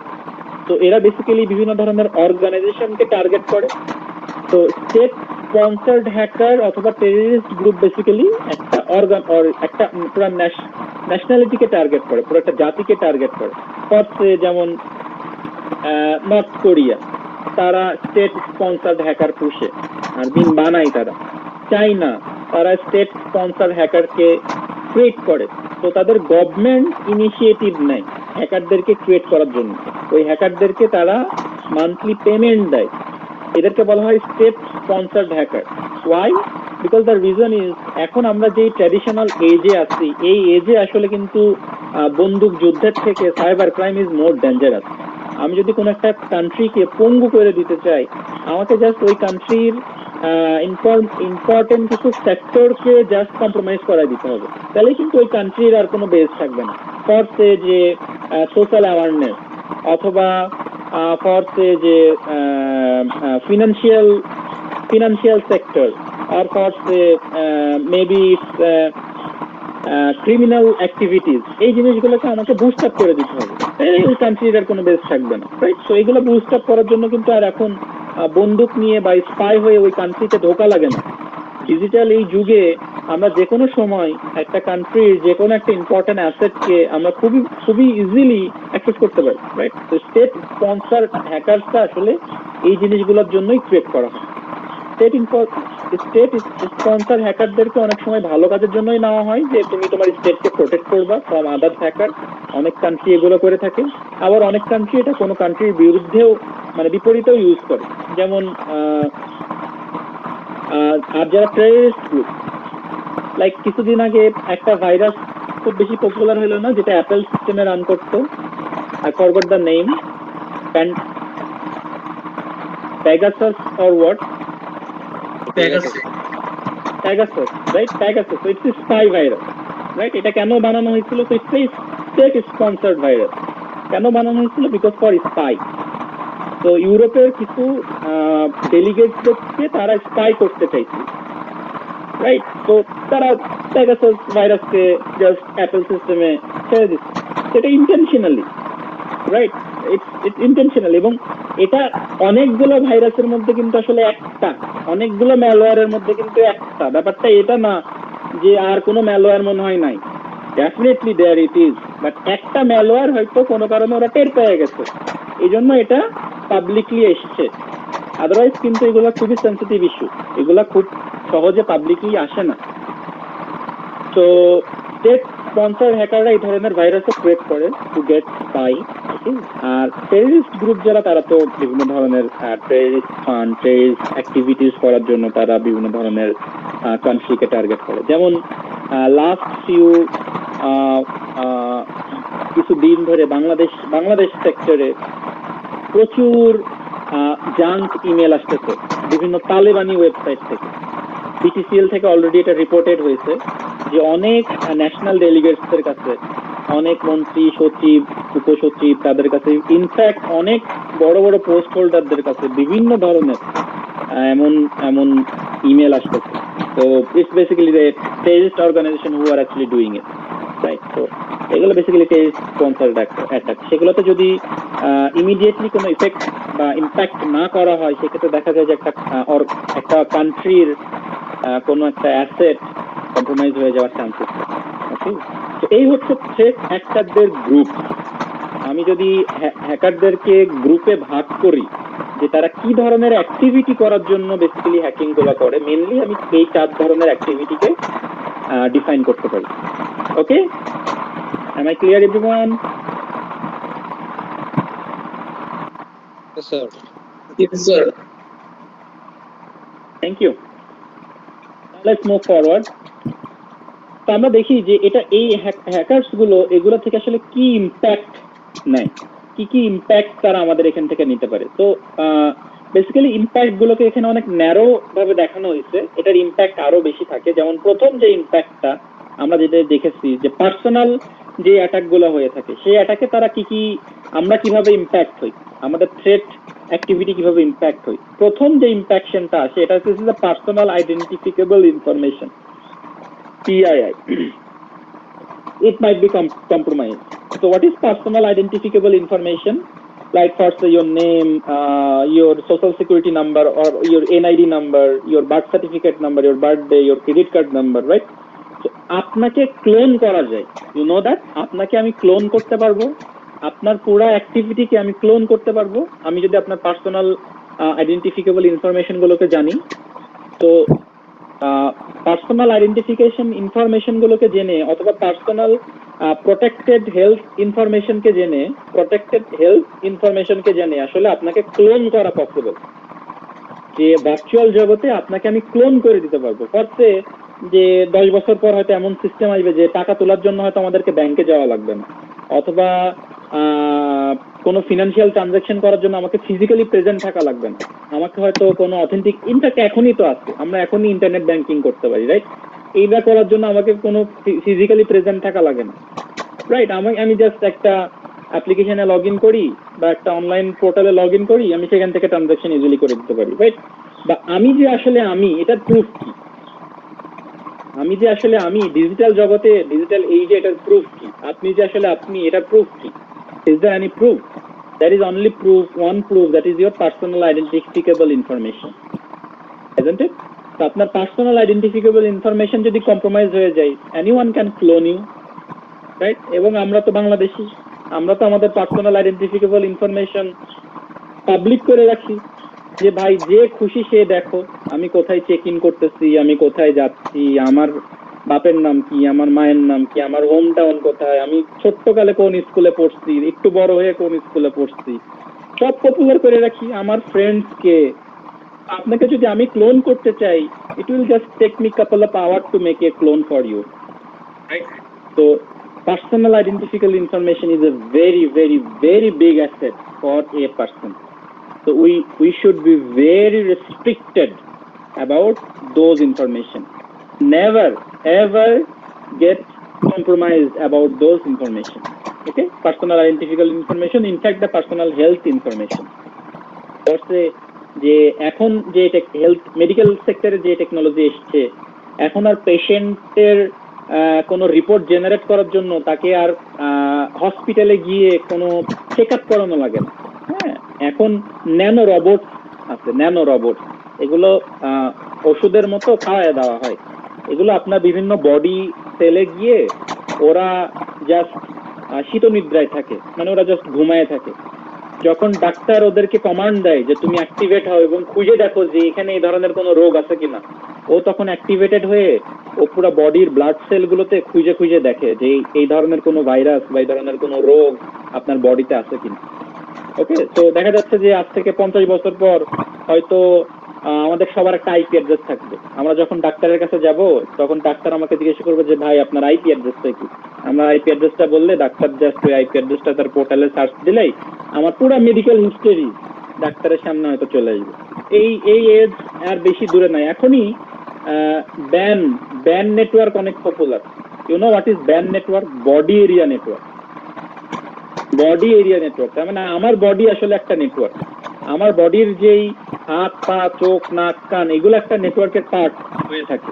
আমার বডিকে আমি নেটওয়ার্কের থ্রুতে মনিটর করতে পারি continuous. Even in the IoT age, what we are doing actually, we are also monitoring our body calories, our body temperature, our body blood pressure. তার মানে কি আপনার পার্সোনাল হেলথ ইনফরমেশন গুলোকে মনিটর করা হচ্ছে, right? Isn't it? So those things are very critical right now. Also the personal security information. Personal security information গুলো কেমন? First আপনার biometric information, অথবা আপনার রেটিনা ইনফরমেশন, অথবা আপনার ফেসিয়াল রিকগনিশন। যেমন একটা ছোট্ট একটা এক্সাম্পল দিই, কিছুদিন আগে কিছু একটা অ্যাপ খুব পপুলার ছিল, রাইট? যে অ্যাপটা আমাদেরকে এজ টিউনিং করতে হেল্প করতো, আমাকে বুড়া বানায় দিত, অথবা আমাকে খুব ইয়াং বানায় দিত, একটা ছেলেকে লেডি বানায় দিত, অথবা একটা লেডিকে ছেলে বানায় দিত, রাইট? তো দ্যাটস ভেরি ইন্টারেস্টিং, আমরা খুবই মজা পেতাম এই জিনিসগুলোতে, and that got viral and people are more addicted to this app. You know, that app is actually built by Russian organization, and their intention is to collect your facial recognition data. You know why? আমরা যে এখন ডিভাইসগুলো, digital ডিভাইসগুলো use করি, এই digital ডিভাইসগুলো বেশিরভাগ ডিভাইসে কি ফেস লক আছে। নাও ফেস লক কিভাবে ডেভেলপ করা হয়? আপনি কি চাইলেই অ্যালগরিদম দিয়ে ফেস লক ডেভেলপ করতে পারবেন? No, you have to train. হাজার হাজার ডেটা সেটকে ট্রেন করানো হয়, তারপরে গিয়ে একটা successful face lock algorithm develop হয়। তো এই যে ডেটা সেট যে ট্রেন করাবেন, তো আপনার ফেসিয়াল ইনফরমেশন প্রয়োজন না ডেটা সেট বানাইতে হইলে? নাও ফেসিয়াল ইনফরমেশন কোনো মানুষের পক্ষে, একটা মানুষের চেহারার আর্কিটেকচার বানানো সম্ভব না। It is only God gifted, isn't it? প্রত্যেকটা মানুষের ফেসিয়াল ইনফরমেশন ডিফারেন্ট। আপনি চাইলেই, we human cannot make a facial information, right? So that organization actually collect all of the facial information and then sell it to a company, and they got billion dollars, and we people just enjoy, we just sell ourselves in a free price, right? So those things are called personal security information. একটা জিনিস সবসময় মনে রাখবেন, there is nothing called free lunch. আপনাকে কেউ ফ্রিতে কোনো enjoyment কেউ কখনো এই পৃথিবীতে দিবে না। তো আপনাকে যে ফ্রিতে কোনো কিছু দিচ্ছে, তার মানে আপনার কাছ থেকে কোনো কিছু সে নিচ্ছেই, আপনার অজান্তে সে নিচ্ছে। Okay, so we should be very careful about those factors, about those things in the cyber security sector. আমরা যখন নিজেকে দাবি করব যে আমি আসলে একটা সিকিউরিটি পার্সন, তখন আমার নিজের এই ইনফরমেশন গুলো আমাকে সবসময় প্রোটেক্টেড রাখতে হবে, আমাকে সবসময় সেফ রাখতে হবে। Okay, is it clear everyone how the threat impacts you? Yes, sir. Yes, sir. Thank you. I think এখানে এগুলাই আছে। তারপরে যে থ্রেট ইম্প্যাক্টকে কিভাবে আসলে আপনি কমাইতে পারবেন, অ্যাওয়ারনেস বাড়াইতে হয়, পলিসি বাড়াইতে হয়, আপনার সিকিউরিটি সিস্টেমকে ইমপ্লিমেন্ট করতে হয়। লাইক অনেক বাংলাদেশের কোনো কোম্পানিতেই অনেক পলিসি আছে, দেখবেন admin policy, HR policy, management policy, audit policy. কোনো কোম্পানিতে শুনবেন না যে সিকিউরিটি পলিসি আছে। সিকিউরিটি পলিসি আছে, কোথায় সিকিউরিটি পলিসি আছে? এন্ট্রি এক্সিটের সিকিউরিটি পলিসি আছে, নেটওয়ার্ক সিকিউরিটি পলিসি কোথাও নেই। কি টাইপের পাসওয়ার্ড সেট করবা, তোমার ডিভাইসকে তুমি কার সাথে কানেক্ট করতে পারবা না, কোন ওয়েবসাইটে ভিজিট করতে পারবা না, এই রিলেটেড কোনো পলিসি আমাদের এই কান্ট্রিতে নাই। তো আমাদের সময় খুবই খারাপ আসতেছে সামনে, হয়তো আপনারা সবাই দেখতে পাবেন। So that's the chapter 1. Okay, so it's basically the overview what's actually going on in the world, যাতে আপনারা আর একটু ভাস্ট একটু নলেজ পান যে আপনারা আসলে নেক্সটে কি নিয়ে পড়াশোনা করতে যাচ্ছেন। ওকে, so that's the chapter 1. Now let's go for chapter 2. Chapter 2 is a very small chapter. So এখানে basically the fighting against cyber crime or cyber criminal, আমরা যেই জিনিসগুলো একটু আগে দেখে আসলাম, এটার এগেইনস্ট আমরা ফাইট করব কিভাবে, এটার জন্য আমরা কিভাবে প্রস্তুতি নিব, নিজেদেরকে কিভাবে প্রস্তুত করব, চ্যাপ্টার 2 এর এজেন্ডা হচ্ছে সেটা। তো সহজভাবে যদি বলা যায় যে প্রস্তুত করার জন্য you have to be skilled up. Now skilled up হইতে কোন স্কিলড আপ হওয়ার জন্য কি কি ফ্যাক্টর আছে, how can we prepare ourself for this cyber war. তো এই জিনিসগুলো এই চ্যাপ্টারে বেসিক্যালি আলোচনা করা আছে। তো যেটা আমি লাস্ট ক্লাসে বলেছিলাম যে সাইবার সিকিউরিটি প্রোটেকশনের জন্য বেসিক্যালি এখন নতুন ভাবে নেটওয়ার্ক অপারেশন সেন্টারকে ডিজাইন করা হয়েছে, and currently it is now security operation center or SOC. SOC stands for security operation center. তো সিকিউরিটি অপারেশন সেন্টারের কাজটা কি? সিকিউরিটি অপারেশন সেন্টারের কাজ হচ্ছে অ্যানালাইসিস করা, not basically process and analysis. এটা শুধু প্রসেস হবে না, প্রসেস এবং অ্যানালাইসিস। অবশ্যই পিপল থাকতে হবে, এটা কোনো মেশিন বা রোবট করতে পারবে না, because that robot might compromise right? তো এটা এমন একটা ফিল্ড যেখানে কখনো আপনি রোবট দিয়ে রিপ্লেস করতে পারবেন না। So there should be process and analysis that should be run by people using different technology. Okay? কিছু প্রসেস এবং কিছু অ্যানালাইসিস সিস্টেম রান করবে যেটা অবশ্যই পিপল অর্থাৎ হিউম্যান দিয়ে রান করতে হবে using different technology. Previously it was known as knock, network operation center. তো নেটওয়ার্ক অপারেশন সেন্টারে শুধু ছিল technology, people with technology, people with technology, that's the concept of knock. But when I come to SOC, so SOC is a process analysis people will technology. So আপনাকে technology implement করলেই হবে না। Network security, network operation সেন্টারে আমি শুধু technology implementation করতাম। First আমি routing implementation করলাম, সুইচিং ইমপ্লিমেন্টেশন করলাম, সরি, ফায়ারওয়াল পলিসি ইমপ্লিমেন্টেশন করলাম। That's the main concept of knock actually. Okay, but ওই যে যেটা আমরা একটু আগে দেখে আসলাম যে আমি যতই টেকনোলজি ইমপ্লিমেন্ট করি না কেন আমার নেটওয়ার্ককে আমি খুব বেশি একটা প্রোটেক্টেড রাখতে পারবো না, because it's a very dynamic network, rapidly changing policies, rapidly changing people system, right? So I have to run different processes, different analysis methods to monitor my network and then react against it. Okay, so that's the main process of SOC. So আমরা basically এই কোর্সটাতে SOC operations গুলোই বেশি focus দিয়ে শিখবো, mainly SOC operations গুলোই বেশি focus দিয়ে শিখবো, যে কিভাবে আমরা ডিফারেন্ট টেকনোলজি ইউজ করে আমাদের সিস্টেমটাকে প্রোটেক্ট করি, that is the part of knock. এবং পরবর্তীতে আমরা শিখবো কিভাবে আমরা ডিফারেন্ট প্রসেস এবং ডিফারেন্ট অ্যানালিটিক্যাল মডেল দিয়ে নেটওয়ার্ককে মনিটর করে থ্রেট অ্যানালাইসিস করি। ওকে, এটাও আমরা এই কোর্সের আন্ডারে শিখব। ওকে, তো দেন লেটস মুভ অন। তো নাও এই যে পিপল ইন SOC, নাও প্রতিটা অর্গানাইজেশন যেহেতু SOC ক্রিয়েট করবে, তো SOC-এ কোন লেভেলে কারা কারা কাজ করবে। তো দেখেন SOC-এর 3টা লেভেল আছে। SOC have 3 levels.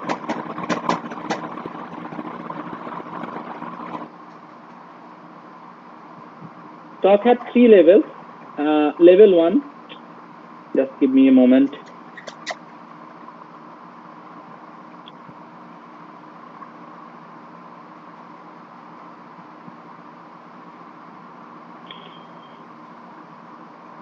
What to do?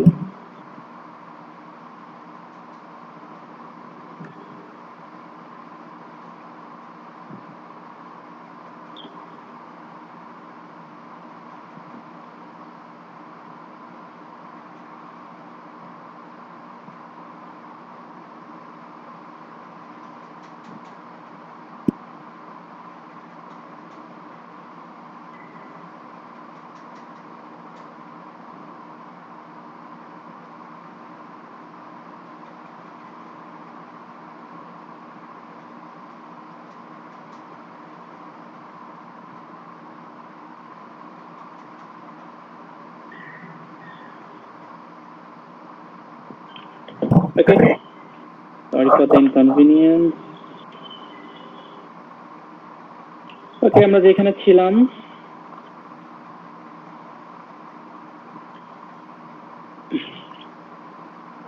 SOC levels, right? So see, there are 3 levels: level 1, level 2 and level 3. So level 1 এ যারা থাকে তারা basically the frontline workers, or basically they are the alert analyst. তারা basically alert analyst, তাদের basically কাজ হচ্ছে বিভিন্ন অ্যালার্টের analysis করা। আমরা বিভিন্ন টুলস ইউজ করি ইন টায়ার 1 অর লেভেল 1, যেখানে আমরা বিভিন্ন ধরনের থ্রেটস নিয়ে কাজ করি। ওকে, এবং ওখানে বিভিন্ন ধরনের প্যারামিটার থাকে। তো ওই প্যারামিটারগুলো যখন তার থ্রেশহোল্ড ক্রস করে তখন ওরা বিভিন্ন ধরনের অ্যালার্ট দেয়। হ্যাঁ, তো এই অ্যালার্টগুলোকে অ্যানালাইসিস করাই টায়ার 1 অথবা লেভেল 1 এর কাজ।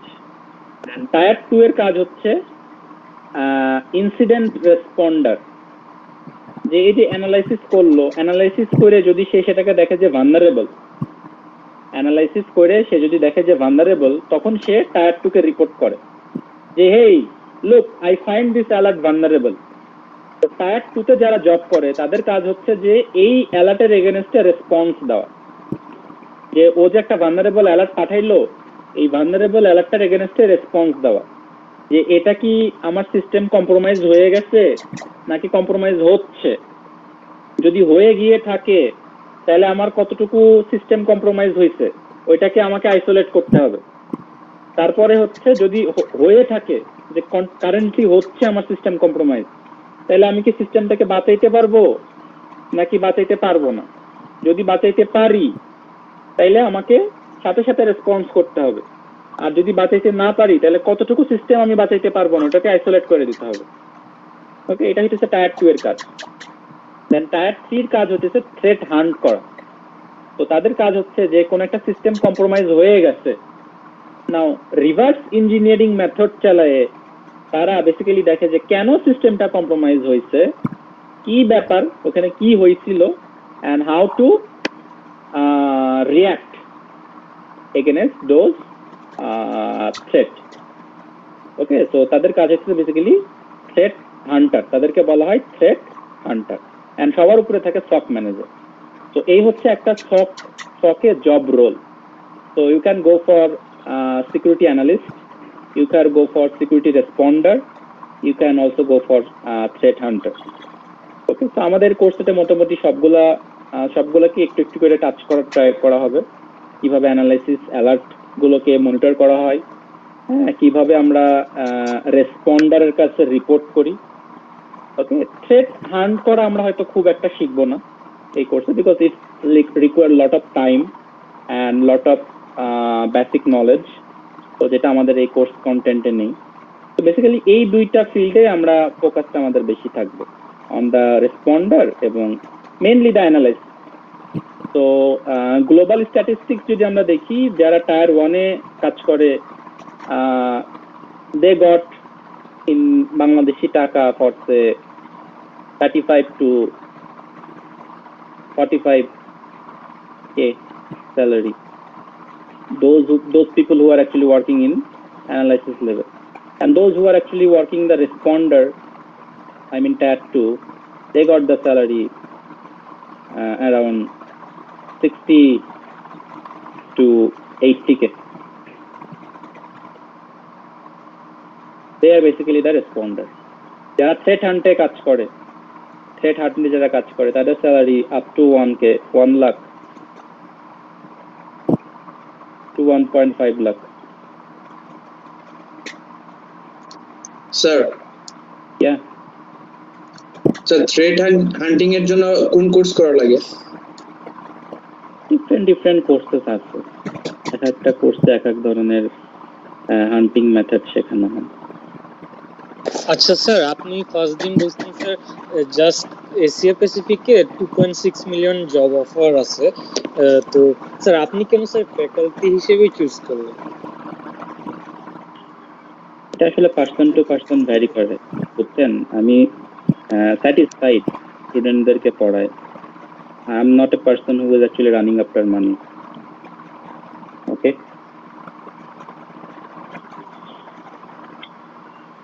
সো বেশি মান্থলি যেটা দেখাইলেন, yeah, it's a monthly, sir Bangladesh বা global? it's a global structure salary sir structure. আপনি স্যার বলেছিলেন যে স্যার আমাদের ব্যাংক বা যেখানে ট্রানজাকশন থাকবে স্যার ওখানে আমাদের নেটওয়ার্ক সিকিউরিটি থাকবে আর কি, এরকম নতুন একটা রুল হয়েছে। সব যেখানে থাকবে, মানে ফিনান্সিয়াল ট্রানজাকশন যেখানে থাকবে সেখানে মাস্ট সব থাকা লাগবে। স্যার তাহলে স্যার ওখানে স্যার যেখানে মানে ট্রানজাকশন হচ্ছে ওরা কি লেভেল 1 এ বা লেভেল 2? সব প্রত্যেকটা লেভেলে থাকা লাগবে তাদের, মানে এই আর্কিটেকচারটা তাদেরকে মেনটেন করতে হবে। It's a standardised architecture. Sir আপনি আরো বলেছিলেন যে স্যার ইউবিতে নাকি সকের আগে আরেকটা কি যেন ছিল স্যার, ওটা মনে নেই। সক নেটওয়ার্ক অপারেশন সেন্টার, এখন উই হ্যাভ মুভ টু সক। তাহলে স্যার সকে আপনি আছেন। তো এটা বেসিক্যালি টায়ার 1 টায়ার 2 এর কাজ, যেটা আমি একটু আগে বললাম। তারপরে এই যে আমরা যে টেকনোলজিস গুলো ইউজ করি ফর ডিফারেন্ট অ্যানালাইসিস সিস্টেম, ওকে, অথবা ডিটেকশন সিস্টেম। তো আমরা বিভিন্ন ধরনের সিস্টেম লগ অ্যানালাইসিস করি, হ্যাঁ, নেটওয়ার্ক ট্রাফিক ফ্লোকে অ্যানালাইসিস করি, নেটওয়ার্ক প্যাকেট ফ্লোকে অ্যানালাইসিস করি, বিভিন্ন ধরনের থ্রেট ইন্টেলিজেন্স সিস্টেম আছে, বিভিন্ন ধরনের থ্রেট ইন্টেলিজেন্স সিস্টেমকে অ্যানালাইসিস করি। তো সব মনিটরিং এর জন্য আমরা বেসিক্যালি সিকিউরিটি ইনফরমেশন এবং ইভেন্ট ম্যানেজমেন্ট টুলগুলোকে ইউজ করি। ওকে, এগুলোকে আমরা সংক্ষেপে বলি SIEM tool. SIEM, security information and event management. তো ফকে যে টুলগুলোকে ইউজ করা হয় এগুলোকে বলা হয় SIEM tool, security information and event management tool. We called it SIEM tool. তো আমরা এই কোর্সে অনেকগুলো সিম টুল দেখবো, কিভাবে আমরা নেটওয়ার্ক ট্রাফিক ফ্লো মনিটর করি, কিভাবে প্যাকেট ফ্লো মনিটর করি, কিভাবে সিস্টেম লগ মনিটর করি, ইন পয়েন্টকে কিভাবে মনিটর করি। তারপরে আমরা বিভিন্ন ধরনের সিকিউরিটি ইভেন্টস দেখবো, বিভিন্ন ধরনের ইনসিডেন্ট রেসপন্স সিস্টেম দেখবো, যেগুলো দিয়ে বেসিক্যালি আমরা এই সক সিস্টেমকে অ্যানালাইসিস করব। ওকে, এন্ড আমরা এগুলো একদম রিয়েল লাইফে দেখবো, কোনো ডেমো না, একদম রিয়েল ম্যালওয়্যার দিয়ে দেখবো। স্যার আমার একটা কোশ্চেন ছিল, ওটা মনে হয় অন্যদিকে হয়ে যাচ্ছে। তো স্যার আমার অ্যাক্সেস পয়েন্টে স্যার যদি আমি আমার ক্লায়েন্টদের বা হোস্টের যদি আমি ম্যাক বাইন্ড বা আইপি বাইন্ড করে রাখি, তো ইন কেস যদি অন্য হোস্ট আসে যদি আমার ম্যাক ক্লোনের মাধ্যমে ওই আইপিটা যদি একসাথে বাইন্ড করে নেয়, তো সেহেতু মনে হয় তখন অ্যাক্সেস পাবে আমার নেটওয়ার্কে। এই জিনিসটা স্যার আমি প্রোটেক্ট করবো কিভাবে? আপনার অ্যাক্সেস লেয়ারটাকে প্রোটেক্টেড রাখতে হবে। আপনার সিস্টেমের যে access layer, that access layer should be protected. সেটা কিভাবে হতে পারে স্যার? সিস্টেম অ্যাক্সেস লেয়ারের অথেন্টিকেশন প্রোটেক্ট করতে হবে, ফিজিক্যাল প্রোটেকশন দিতে হবে, আরো মেথড আছে অনেক। ওকে স্যার আমার স্যার আরেকটা কোশ্চেন আছে স্যার, যে আমাদের অ্যাক্সেস পয়েন্টের বা রাউটারগুলোতে এখন যে WAP এটা থাকে, তারপর WAP2, এগুলো মিনিং কি স্যার? মানে এগুলো মানে প্রোটেকশনটা কি ধরনের? নতুন দেখি আসছে স্যার WAP3 আসছে। একটা বেসিক্যালি এক এক ধরনের ইনক্রিপশন অ্যালগরিদম ইউজ করে। আপনার যে আমরা যখন ওয়্যারলেস কমিউনিকেশন করি তখন আমার ডিভাইস থেকে তো একটা প্যাকেট সে ওয়্যারলেস অ্যাক্সেস পয়েন্টের কাছে যায় না, ওই প্যাকেটটা যাতে কম্প্রোমাইজ হয়ে না যায় আমার থেকে ওই পর্যন্ত যাইতে, এজন্য বিভিন্ন ইনক্রিপশন অ্যালগরিদম ইউজ করা হয়। তো যত বেশি ইনক্রিপশন অ্যালগরিদম স্ট্রং হবে আপনার প্যাকেটের সেফটি তত বেশি থাকবে। এটাই বেসিক্যালি ওখানকার কনসেপ্ট। এক একটা ওয়্যারলেস পাসওয়ার্ড অথেন্টিকেশন মেথড এক এক ধরনের ইনক্রিপশন অ্যালগরিদম ইউজ করে। কিছুটা MD5, কোনোটা SHA, কোনোটা MD7, ওকে, কোনোটা হ্যাশ অ্যালগরিদম, কনফিডেন্সিয়ালিটি থাকে। ওকে, আমরা তখন হয়তো আমরা কিছু অ্যালগরিদম দেখবো ক্রিপ্টোগ্রাফি নিয়ে, যখন আমরা পড়বো যে কিভাবে আমরা ক্রিপ্টোগ্রাফি অথবা ইনক্রিপশন সিস্টেম কিভাবে আমরা মেনটেন করি। হ্যাঁ, ইনক্রিপশন সিস্টেমের কি কি ভালনারেবিলিটিস আছে, কেন ইনক্রিপশন সিস্টেম দরকার, কি কি ইনক্রিপশন সিস্টেম পপুলার, এগুলো যখন আমরা পড়বো তখন হয়তো কিছুটা আইডিয়া এখান থেকে পাবে। এই যে become a defender, what should you do to become a defender, right? এই যে যেটা একটু আগে প্রশ্ন করলেন কি কি সার্টিফিকেশন দরকার, এই যে those are globally popular certification for বিভিন্ন ধরনের পার্সপেক্টিভ। এছাড়াও আপনি যদি একটু সার্চ করেন সাইবার সিকিউরিটি সার্টিফিকেশন, আপনি অনেক সার্টিফিকেশন পাবেন।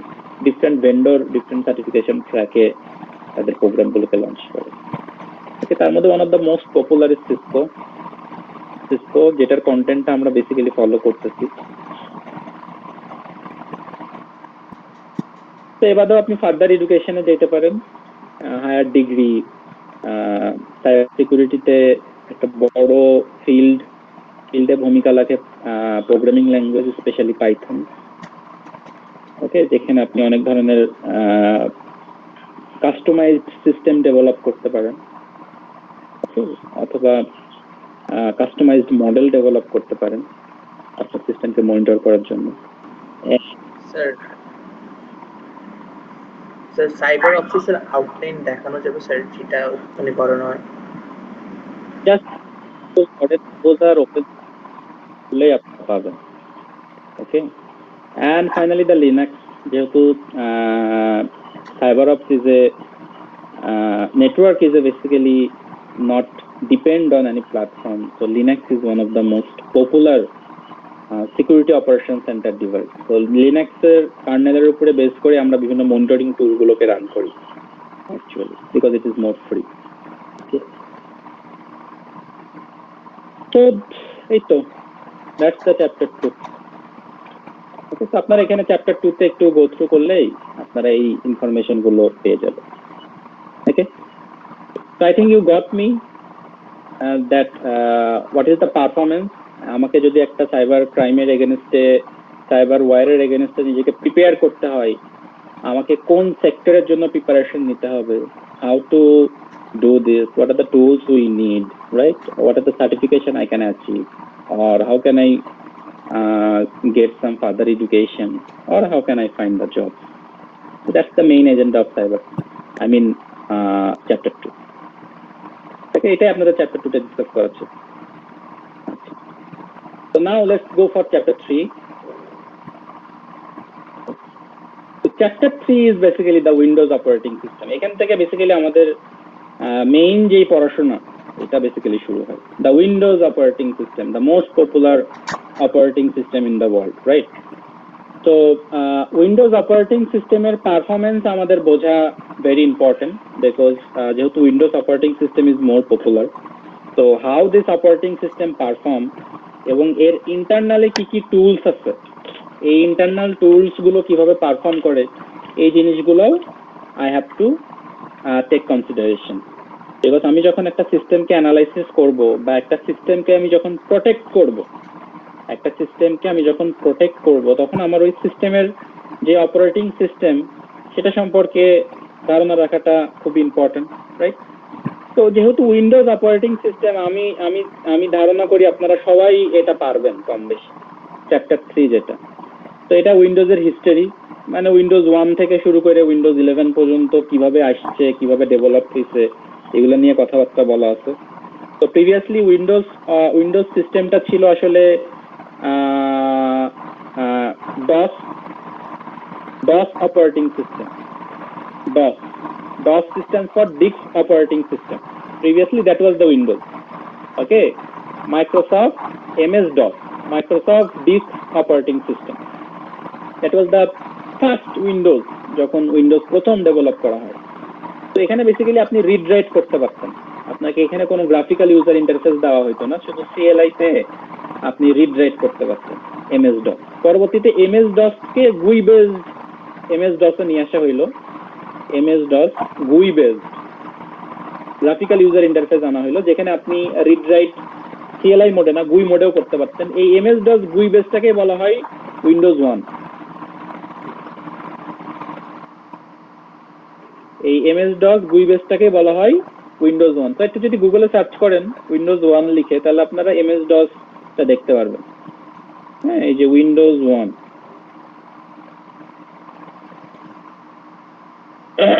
এই যে দিস ইজ দ্য উইন্ডোজ 1, যেটা আসলে বেসিক্যালি MS-DOS মাইক্রোসফট ডস এর উপরে বানানো।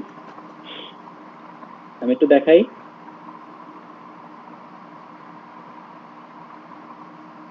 এই যে can you see MS-DOS executive, this is called the Windows 1। তো এটা বানানো কিসের উপরে ছিল? MS-DOS। তো এটা হইতেছে এই যে ভার্সন 1.0.1 মাইক্রোসফটের, যেটা 1985 এ মাইক্রোসফট কর্পোরেশন থেকে ডেভেলপ করা হয়। এবং এটা ডিস্ক স্পেস কত ছিল? 3882 KB, মাত্র 3000 KB এটা ছিল ডিস্ক স্পেস। শুধুমাত্র আপনি ফাইল রিড এবং রাইট করতে পারতেন, আর কিছু করতে পারতেন না এই সময়ের উইন্ডোজে। ইটস লাইক এ ফ্লপি, আপনারা যারা ফ্লপি ডিস্ক দেখছেন, it's like a floppy. Okay, this is called the MS-DOS। তো এগুলা এখানে আলোচনা এটাই করা আছে, এই MS-DOS কি, কিভাবে উইন্ডোজ, এই যে উইন্ডোজ 1 1985 এ আসলো GUI বেস। এই পরবর্তীতে MS-DOS কে চেঞ্জ করে, ডিস্ক অপারেটিং সিস্টেমকে চেঞ্জ করে মাইক্রোসফট নিয়ে আসলো Microsoft NT, Microsoft new technology, so Windows XP এর যাত্রা শুরু হয় এখান থেকেই। উইন্ডোজ XP, উইন্ডোজ 7 এগুলা সবই basically build on Microsoft new technology. তো এখানে বেসিক্যালি ওরা বিভিন্ন অ্যাপ্লিকেশন আনে, ইন্টারনেট কানেক্টিভিটি নিয়ে আসে। তো উইন্ডোজ 7 থেকে তারা নিয়ে আসে 32 বিট এবং 64 বিট এই কনসেপ্টটা। 32 এবং 64 বিট কনসেপ্টটা উইন্ডোজ 7 থেকে তারা নিয়ে আসে। বিকজ এক্সপি অথবা ব্যাকডেটেড যে উইন্ডোজ গুলো ছিল এখানে লার্জ ফাংশনাল অপারেশন গুলো করা যেত না, বিকজ 32 বিটে মাত্র আমার কয়েকটা স্পেস থাকতো যেখানে আমি large functional operation for say GPU base operation যেগুলো হইতো সেগুলোকে আমি রান করতে পারতাম না। ফরসে ভিডিও স্ট্রিমিং অথবা ভিডিও রেন্ডারিং অথবা সে মাল্টিপল অ্যাপ্লিকেশন রান টাইমে এই টাস্কগুলো আমি 32 বিট অপারেটিং সিস্টেমে করতে পারতাম না ইজিলি, বিকজ আমার মেমোরি স্লট খুব কম ছিল 32 বিট অপারেটিং সিস্টেমে। সেই ক্ষেত্রে দেখা যায় 64 বিট অপারেটিং সিস্টেমে আমাকে হিউজ মেমোরি স্লট দেওয়া হয়, সেখানে আমি এই টাস্কগুলোকে খুব ইজিলি রান করাতে পারতাম। মেবি ইন ফিউচার 128 বিট আসবে, তখন আমার পারফরমেন্স আরো স্মুথ হয়ে যাবে। Who knows, maybe Microsoft will come up with Windows 15 with 128 bit system, maybe এটা ফিক্সড আসবে। সো এই যে মাইক্রোসফট নিউ টেকনোলজিটাই বেসিক্যালি আমরা যে উইন্ডোজ 10 উইন্ডোজ 11 ইউজ করি এগুলো সবই বেসিক্যালি মাইক্রোসফট নিউ টেকনোলজির উপরে বিল্ড করা, সবই বেসিক্যালি মাইক্রোসফটের নিউ টেকনোলজির উপরে বিল্ড করা। ইনফ্যাক্ট মাইক্রোসফট প্রথম থেকেই লিনাক্সের কার্নেলটা ইউজ করে, স্পেসিফিকলি এখন আরো বেশি কার্নেলটাকে ফোকাসে তারা নিয়ে এসছে আফটার উইন্ডোজ 10। উইন্ডোজ 7 বা উইন্ডোজ 8 বা উইন্ডোজ এক্সপি এই ভার্সনগুলোতে কার্নেলটা ফোকাসে আসতো না, ওদের ব্যাকএন্ডে যে লিনাক্স কার্নেলটা রান করতো। বাট উইন্ডোজ 10 থেকে ওদের কার্নেলটা অনেক বেশি ফোকাসে এসছে এবং they accepted that in their background they actually run Linux kernel. In fact যত ধরনের অপারেটিং সিস্টেম আছে অ্যান্ড্রয়েড, আইওএস, উইন্ডোজ সবই বেসিক্যালি লিনাক্স কার্নেলে রান করে। ওকে, বাট জাস্ট তাদের ইন্টারফেসটা ডিফারেন্ট, এগুলো এখানে আলোচনা করা। এই যে এমএস ডসে কি কি কমান্ড ছিল এই কমান্ডগুলো এখনো অনেক জায়গায় আছে, যেমন ডিআইআর দিয়ে আপনি ডিরেক্টরি দেখতে পারেন। হ্যাঁ, ডিরেক্টরি কি জিনিস? ডিরেক্টরি আমরা যে ফোল্ডার ইউজ করি না, এই যে ফোল্ডার গুলো আসলে এক একটা ডিরেক্টরি। ফার্স্টে যে এই যে আমার একটা ফোল্ডার, রাইট, ডি ড্রাইভ, আমি এখানে একটা ফোল্ডার ক্রিয়েট করলাম, এই যে ফোল্ডার ক্রিয়েট করলাম, নাম দিলাম এবিসি, রাইট। আমি এই যে একটা ফোল্ডার ক্রিয়েট করলাম, নাম দিলাম এবিসি। আমি এই কাজটা আমি কমান্ড প্রম্পট থেকেও করতে পারি, I can do it from here, right. তো এখান থেকে কিভাবে করি? ফার্স্টে আমি এখন এই যে ডি ড্রাইভে গেলাম, যাওয়ার পর আমি বলবো যে mkdir make a new directory ফার্স্টে xyz। তো এই যে দেখেন এই যে xyz এখানে ক্রিয়েট হয়ে গেল। ওকে, সো ইটস বেসিক্যালি এই যে কমান্ড প্রম্পটটা, এই কনসেপ্টটা বেসিক্যালি এমএস ডস থেকে রাখা হয়েছে, বাট এমএস ডস এর সব কমান্ড আর এখন কমান্ড প্রম্পটে নেই।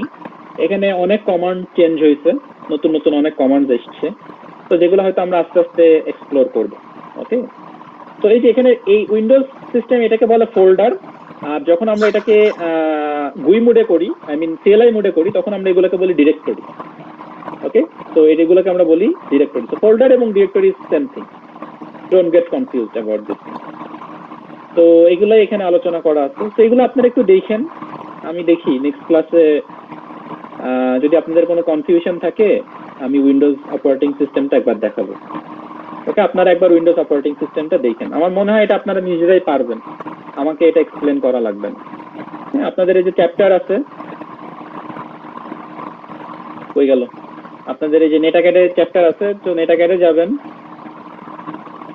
নেটাক্যাডে গিয়ে আপনাদের আইডি দিয়ে লগ ইন করলেই এই যে বি সেকশন,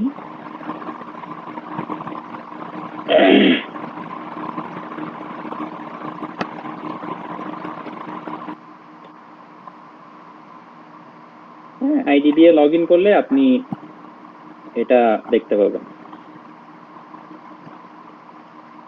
স্যার আমি গতদিনের ক্লাসটা মিস করছিলাম স্যার। কেন? কাজে ঢাকা যাওয়া লাগছে স্যার।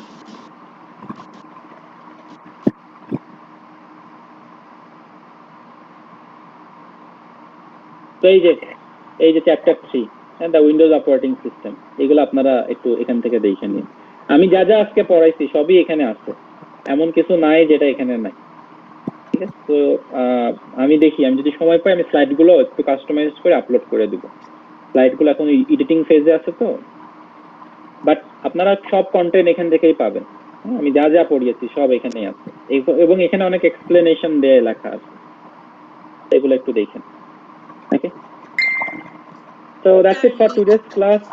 Yeah, হ্যাঁ স্যার স্যার আমার সিপিইউতে স্যার একটা নাই স্যার আপনি একটা ফর্ম দিয়ে রাখছেন সেটা আমি ফিল আপ করে রাখছি একটু আগে। আচ্ছা, আমি অ্যাড করে দেবো। আচ্ছা স্যার। স্যার আসলে হচ্ছে ডেটাকমের আপনার যে ম্যাটল্যাবটা ইনস্টল করার পর ল্যাপটপটা অনেক স্লো হয়ে গেছে। স্যার এখন যে ভার্চুয়াল মেশিনটা ডাউনলোড করে রেখে দিছি, উবুন্টুটা করলে স্যার ল্যাপটপের অবস্থা খারাপ হয়ে যাবে।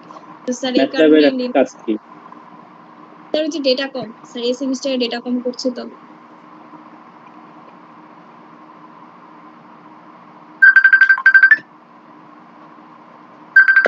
ম্যাটল্যাবে তো অনলাইন ভার্সন পাওয়া যায়। তার অনলাইন ভার্সনটাতে হচ্ছে না তো, তাই ডাউনলোড করতে হবে। I got disconnected. I couldn't hear you. আমাকে আরেকবার একটু বলবেন প্রবলেমটা?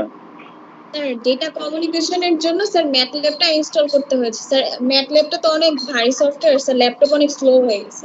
তো স্যার এখন লিনাক্সটা যদি আবার ইনস্টল করি স্যার ল্যাপটপ তো চলবে।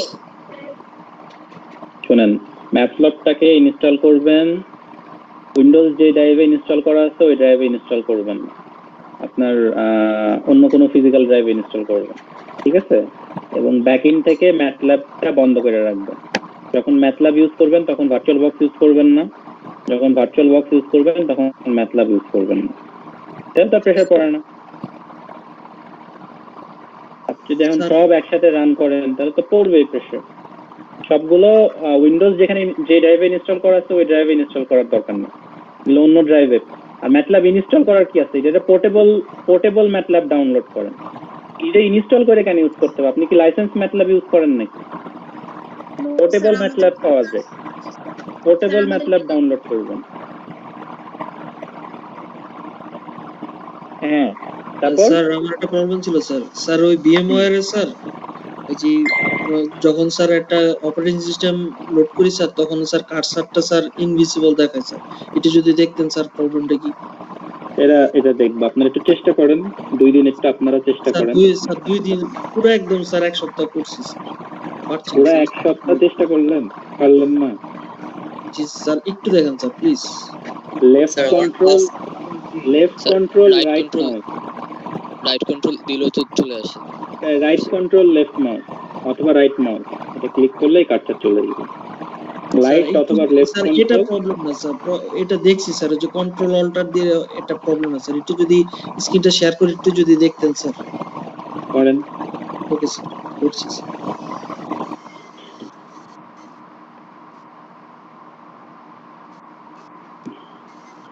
স্যার স্ক্রিনটা দেখা যাচ্ছে? যাচ্ছে। স্যার এই যে যখন আমি আবার কার্সারটা লড়ে না তখন স্যার ইনভিনসিবল হয়ে যায় স্যার, মানে অদৃশ্য হয়ে যায় স্যার। কারণটা কি স্যার? ওই অদৃশ্য তো আমার কাছে হয় না। এই যে স্যার আমারটা হয়ে যাচ্ছে স্যার। এই যে পরে আবার এই যে ছেড়ে দিলে আবার এই যে আসছে, এই যে আবার চলে যায় আবার আসছে স্যার। এটার এটা কি স্যার?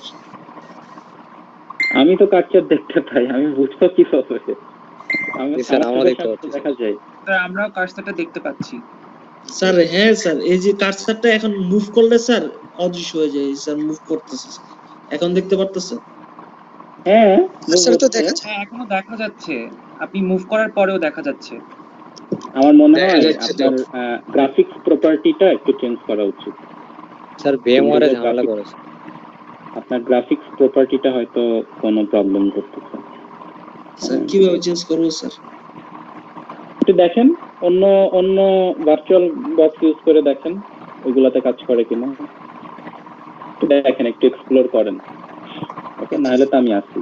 ওকে, তো thank you everyone. I hope to sir হ্যাঁ স্যার আমি ফর্মটা ফিল আপ করলে স্যার আমার নেট অ্যাকাউন্ট খোলা হয়ে যাবে স্যার? ফর্মটা ফিল আপ করেন, আমি আপনাকে একটা রিকোয়েস্ট পাঠাবো, রিকোয়েস্ট অ্যাকসেপ্ট করলে নেট অ্যাকাউন্ট ওপেন হয়ে যাবে। স্যার আমার শুধু ফার্স্ট নেম আছে স্যার, লাস্ট নেমে কি দিব স্যার? ফার্স্ট নেম এমটি রাখেন। Okay sir. Okay, so thank you everyone. I will see you in the next class. Yes. আসসালামু আলাইকুম।